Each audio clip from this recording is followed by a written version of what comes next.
Hello नमस्कार साथियों, मैं सूरज फिर से आपका उसी प्लेटफॉर्म पर स्वागत करता हूं जिस प्लेटफॉर्म पर हम बार बार मतलब प्रतिदिन प्रतिदिन एक नया शॉर्ट वीडियो लेकर आते हैं। आप लोगों को पता ही है कि आप लोगों की 11वीं 12वीं की जो भी परीक्षाएं चल रही हैं, प्री बोर्ड परीक्षाएं चल रही हैं, अर्धवार्षिक तो लगभग खत्म ही हो चुकी हैं, सबकी परिणाम भी आ चुके होंगे उनके। तो मैं आप लोगों को बता दूं, इस प्लेटफॉर्म पर मैं आप लोगों को एक शॉर्ट वीडियो के माध्यम से आप लोगों को एक नया कंटेंट प्रोवाइड करते हैं, पहुंचाता हूं आपके लिए।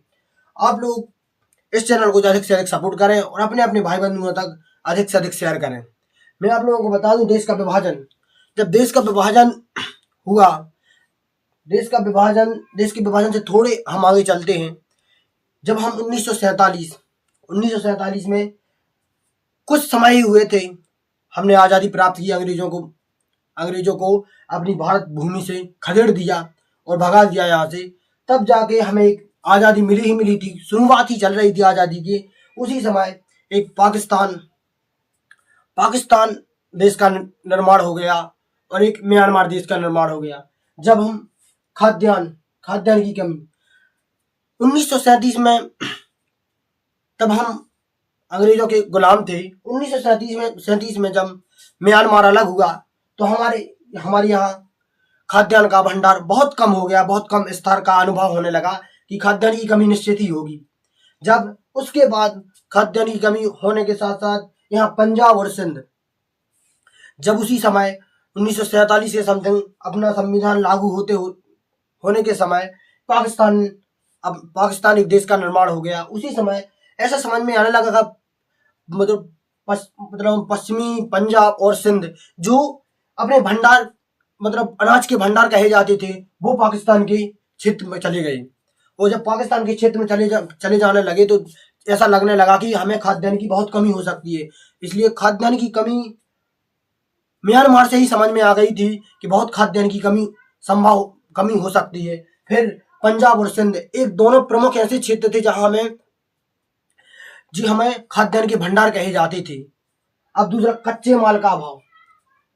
अब कच्चे माल का अभाव से आप लोग जानते हो, जब कच्चा माल नहीं मिलेगा तो अधिकतर कारखाने थे जो अपने भारतीय पक्ष में आते। भारत का ऐसा मानसून है, पाकिस्तान का भी ऐसा मानसून है, लेकिन ऐसी जगहें होती हैं जहां कारखाने लगाना संभव होता है और अच्छी जगह होती हैं।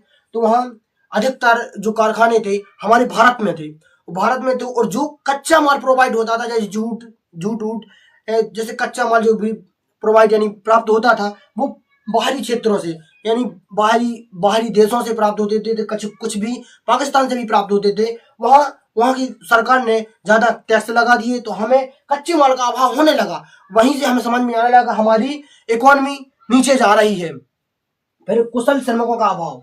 अब अधिकतर जब हम भारत और पाकिस्तान का निर्माण हुआ तो भारतीय और हिंदू मतलब मुस्लिम और हिंदू दोनों ही ऐसे श्रमिक थे। तो अधिकतर श्रमिक जो थे जो पाकिस्तान यानी मुसलमान थे और मुस्लिम थे, तो यहाँ साफ यहाँ बता दिया गया था कि आप लोगों को जो मुसलमान है वो पाकिस्तान में रहेगा और जो हिंदू है तो वो हिंदुस्तान में रहेगा। लेकिन कुछ समय बाद कुछ मुस्लिम भाई यहाँ रह गए और वहां अपना श्रमिकों का अभाव होने लगा, क्योंकि जब पाकिस्तान अलग हुआ तो वहां जो कुछ सीखे हुए थे, इंजीनियर थे, कुछ अदर क्षेत्रों के फर्नीचर वगैरह बना लेते थे, वो पाकिस्तान में चले गए।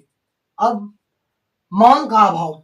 जब निश्चित ही अगर कम जनसंख्या रहेगी तो कारखानों में सामानों या वस्तुओं का निर्माण करके हम क्या करेंगे? स्टॉक तो बनाएंगे तो वो खराब होने लगी। एक समय के बाद वो निश्चित ही खराब होने लगेंगी और खराब होने लगी तो हमें मांग का अभाव, धीरे धीरे हमारी मांग कम होने लगी और हमारी इंडियन इकोनॉमी में कमी आने लगी और जिससे हमें ये लगने लगा कि हमारी भारतीय अर्थव्यवस्था नीचे की ओर जा रही है। फिर पूंजी की कमी।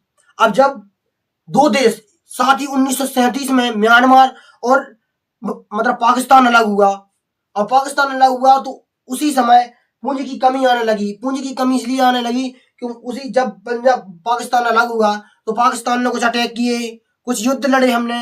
युद्ध लड़ने के बाद भूखमरी भी आ गई, मतलब भंडार की कमी हो गई, खाद्यान्न की कमी हो गई, तो यहाँ पूंजी की कमी, पूंजी कहाँ से जुटाई जाएगी? जो बाहरी आगमन थे वो बाहरी पैसा कम आने लगे। जो पंजाब के जो बड़े बड़े जमींदार थे वो पश्चिम मतलब पाकिस्तान में चले गए, पाकिस्तान में चले गए तो वहां के जो जो संपत्ति यानी पूंजी की पूर्ति कर देते वो अपूर्ति के रूप में बदल गई, और अपूर्ति में बदल गई तो हमें पूंजी की कमी महसूस होने लगी।